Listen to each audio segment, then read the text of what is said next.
오늘은 환단고기 속 단군세기의 저자인 행촌 이암에 대해 이야기해 볼게요. 이암은 고려 말의 혼란기 속에서도 역사학을 통해 삶의 목적을 찾고자 했던 인물이에요. 환단고기를 둘러싼 가장 큰 논란은 저자가 불분명하다는 점이에요. 이 문제는 관련된 학자들 사이에서도 뜨거운 논쟁거리로 자리 잡았고 1999년 방송된 KBS의 역사 스페셜 같은 방송에서도 언급된 적이 있을 만큼 주목받아 왔어요. 방송 내용에도 저자가 불확실하다는 내용이 나옵니다. 하지만 5권의 책 중에서 단군세기와 태백일사의 저자는 역사적으로 고증이 가능한 인물입니다. 단군세기의 저자는 고려 말의 관료인 이암이고 태백일사의 저자는 조선 연산군 때 관료인 이맥입니다. 오늘은 단군세기의 저자 이암을 중심으로 이야기 나누고 이맥은 따로 시간을 내어 다시 이야기하겠습니다. 이암의 존재는 여러 역사 기록에 확실히 남아 있습니다. 우리가 학교에서 배운 고려사에도 여러 차례 언급되어 있는 인물입니다. 그렇다면 행촌 이암이라는 사람은 어떤 인물이었나요? 이암은 고려 말기 명문가 출신으로 1297년에 태어났습니다. 그는 어린 시절부터 학문에 뛰어났던 천재로 알려져 있어요.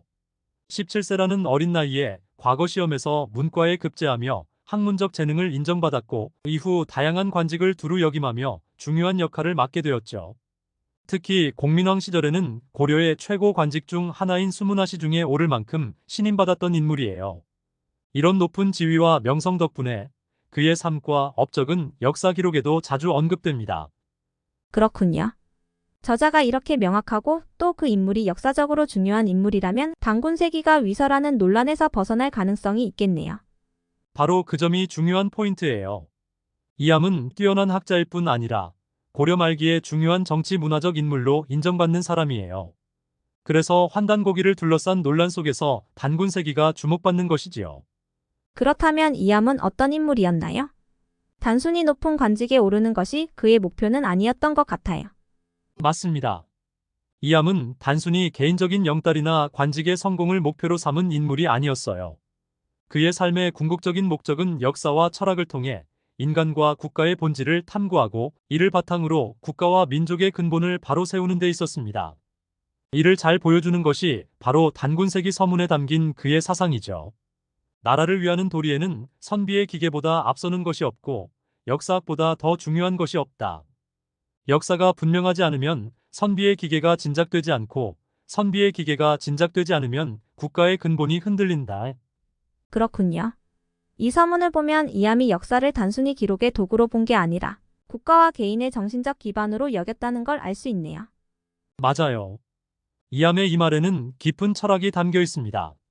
그는 역사가 단순히 과거의 사실을 기록하는 데 그치는 것이 아니라 사람들에게 자신이 누구인지, 어디에서 왔는지, 그리고 어디로 가야 하는지를 일깨워주는 역할을 해야 한다고 보았습니다. 특히 고려 말의 혼란스러운 시기에 역사는 선비들에게 민족적 자긍심과 올바른 기계를 심어주는 중요한 도구였던 거죠. 이암은 서문에서 역사를 바로 세우는 일이 국가의 안정과 번영을 위한 출발점이라고 강조합니다. 그는 역사가 혼란스러우면 선비들이 올바른 기계를 갖지 못하고 선비들의 기계가 흔들리면 국가의 근본이 무너진다고 보았어요. 여기서 선비의 기계는 단순히 지식인의 자부심을 넘어 정의로운 행동과 애국심, 그리고 국가를 바로 이끌어가는 정신적 힘을 의미합니다. 그런데 이암은 왜 고려 말이라는 혼란스러운 시기에 단군세기를 집필했을까요? 당시 상황을 생각하면 굉장히 어려운 시기였을 것 같은데요. 맞아요. 이암이 활동했던 고려 말은 정말로 힘든 시기였습니다. 당시 고려는 몽골 제국인 원나라의 강력한 압박을 받고 있었어요. 고려 왕실은 원나라의 간섭을 받아 스스로 독립적인 권위를 세우기 어려운 상황이었고 정치적으로는 권문세족의 부패와 내부 갈등으로 혼란스러웠죠. 군사적으로도 외적의 위협과 내부 반란이 끊이지 않았습니다. 이처럼 국가적 위기가 고조되던 시점에서 이암은 우리 민족의 뿌리와 정체성을 다시 한번 되새겨야 할 필요성을 절실히 느꼈던 거예요. 그런 시점에서 민족의 정체성을 회복하겠다는 건 단순히 역사를 기록하는 것 이상의 의미가 있었겠네요. 그렇습니다. 이암은 단순히 역사적 사실을 나열하기 위해 단군세기를 집필한 것이 아니었어요. 그는 이 책을 통해 단군조선을 비롯한 우리 민족의 고유한 역사를 체계적으로 정리하고 우리 민족이 단순히 원나라의 지배를 받는 존재가 아니라 찬란한 역사를 지닌 독립적이고 자주적인 민족이라는 점을 강조하려 했습니다. 예를 들어 단군 조선은 우리 민족의 시조인 단군이 세운 국가로 고대부터 문명과 질서를 갖춘 강력한 나라였다는 기록을 담고 있습니다. 이처럼 우리 민족이 유구한 역사를 가진 민족임을 상기시키는 것은 당시 고려인들에게 큰 자긍심과 희망을 줄 수 있는 강력한 메시지였어요. 그렇게 보면 단군세기는 단순한 역사서가 아니라 당대 사람들에게 민족적 자부심을 심어주는 도구였다고도 볼 수 있겠네요. 정확해요. 당시 고려인들은 원나라의 간섭으로 민족적 자존감이 낮아져 있던 상태였죠. 이암은 그런 상황에서 단군 조선의 역사를 체계적으로 정리하며 우리 민족이 하늘이 내린 나라를 세운 위대한 조상들의 후손이라는 점을 일깨우고자 했습니다. 이는 단순히 과거의 영광을 되돌아보자는 의미가 아니라 당시의 혼란스러운 현실을 극복하기 위한 정신적 기반을 마련하려는 시도였어요. 이암의 집필 의도는 단순히 역사를 기록하거나 후세에 전하기 위해서가 아니라 민족적 위기를 극복하기 위한 강력한 정신적 무기를 만드는 데 있었다고 볼 수 있습니다. 이는 단군세기가 단순한 역사책을 넘어 민족적 자긍심과 독립성을 강조하기 위한 일종의 선언문 같은 역할을 했음을 보여주는 거죠. 결국 이암은 역사를 바로 세우는 것이 국가의 기틀을 세우는 가장 중요한 작업이라고 본 거군요. 그렇습니다. 이암에게 역사는 단순한 기록이 아니라 국가와 민족의 존재 이유를 알려주는 나침반 같은 것이었어요. 그는 단군세기를 집필하며 단군 조선의 찬란했던 역사를 체계적으로 정리함으로써 당시 원나라의 간섭 속에서 정체성을 잃어가던 고려인들에게 우리 민족의 본질을 다시 생각하게 만들고자 했습니다. 그는 국가를 위해 헌신하는 선비들이 바로 서야 국가가 바로 설 수 있다고 믿었고, 선비들이 올바른 기계를 갖기 위해서는 역사가 반드시 명확하고 뿌리 깊어야 한다고 보았습니다. 이런 그의 철학은 단순히 책을 쓰는 데서 멈추지 않고 그가 살아온 삶의 방향성을 결정짓는 원동력이 되었어요. 이암의 집필 목적은 개인의 업적을 남기는 데 있지 않았습니다. 그는 국가와 민족이 어떤 위기에도 흔들리지 않는 굳건한 정신적 기반을 갖도록 하기 위해 단군세기를 남긴 거죠. 그렇게 보면 이암의 삶 자체가 하나의 사명처럼 느껴지네요. 단군세기를 통해 민족의 뿌리를 바로 세우는 것이 그의 가장 큰 목표였던 거군요. 맞아요. 이암의 삶은 그가 남긴 이 문장처럼 역사를 바로 세우고 이를 통해 국가의 근본을 지키고자 하는 열정으로 가득 차 있었습니다. 단군세기는 그 열정의 결과물이고 그의 철학이 녹아있는 유산이라 할 수 있죠. 그런데 이암이 말하는 삶의 목적을 이루기 위해 왜 역사 간의 정립이 그렇게 중요한 걸까요? 역사와 삶의 의미가 어떤 연관이 있다는 걸까요? 이암은 삶의 본질을 탐구하는 데 있어 단순히 개인적인 차원이 아니라 우주적 원리와 역사적 맥락에서 이해해야 한다고 보았어요. 그는 인간의 삶을 성과 명, 즉 타고난 본성과 운명을 중심으로 보고 이 두 가지가 신과 기의 조화 속에서 의미를 가진다고 설명했습니다. 이 개념은 그의 서문뿐 아니라 고대 경전 3일 신고의 사상과도 깊은 연관이 있습니다. 신은 기를 떠날 수 없고 기 역시 신을 떠날 수 없다. 우리의 성과 명은 신과 기가 조화를 이룰 때 비로소 그 본질을 드러낸다. 그 말이 삼일신고의 마지막 부분에 나오는 반망즉진, 발대신기, 성통공안이라는 구절과도 연결될 것 같은데요. 혹시 연관이 있나요?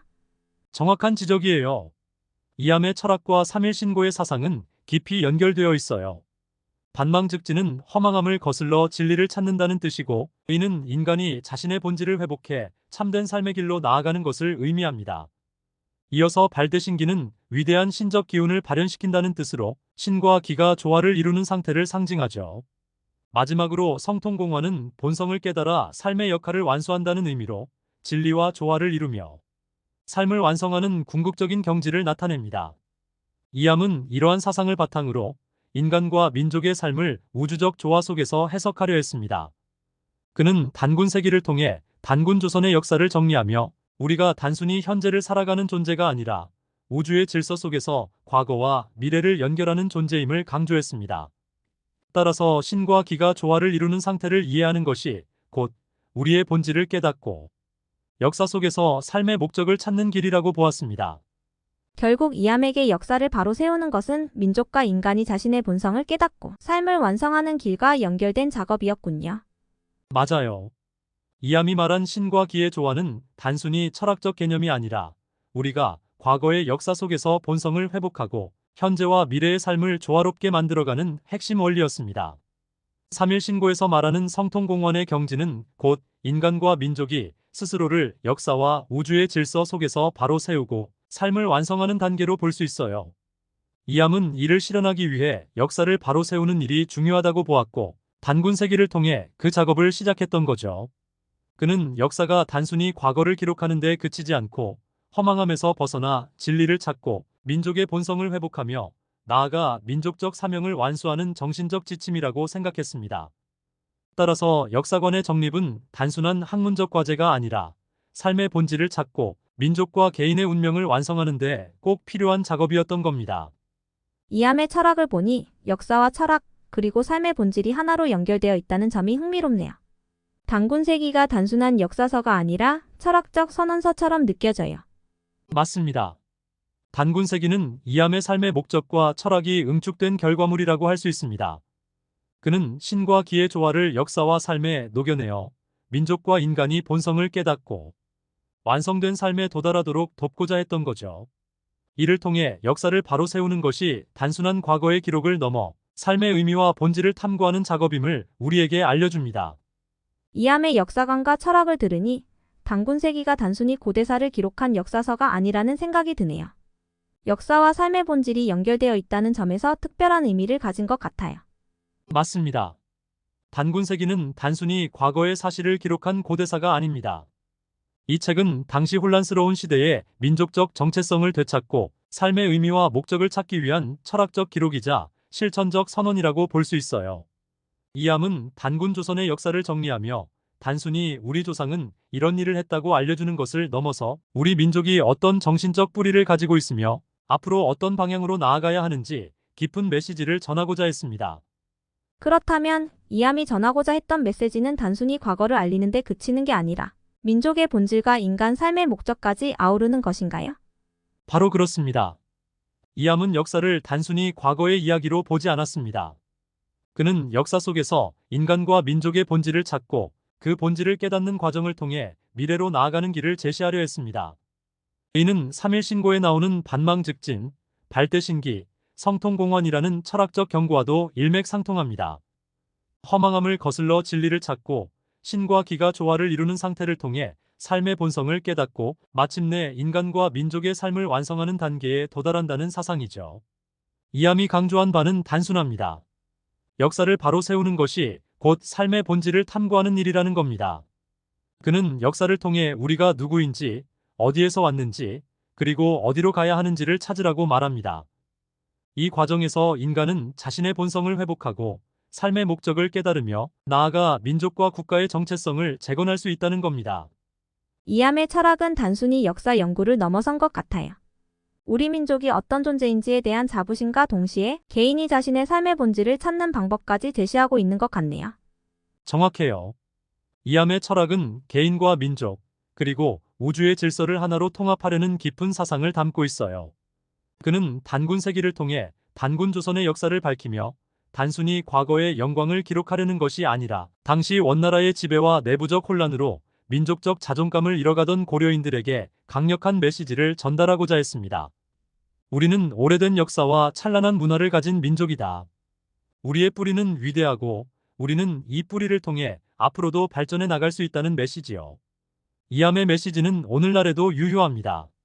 현대를 살아가는 우리에게도 역사 속에서 삶의 본질과 방향을 찾으라는 그의 가르침은 여전히 큰 울림을 줍니다.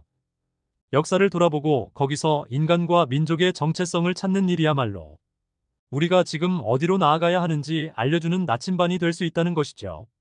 결국 이암이 남긴 단군세기는 단순히 과거를 기록하는 데 그치지 않고 지금 이 시대에도 여전히 생각해 볼 만한 질문과 가르침을 준다는 점에서 매우 중요한 기록이라고 할 수 있겠네요. 그렇습니다.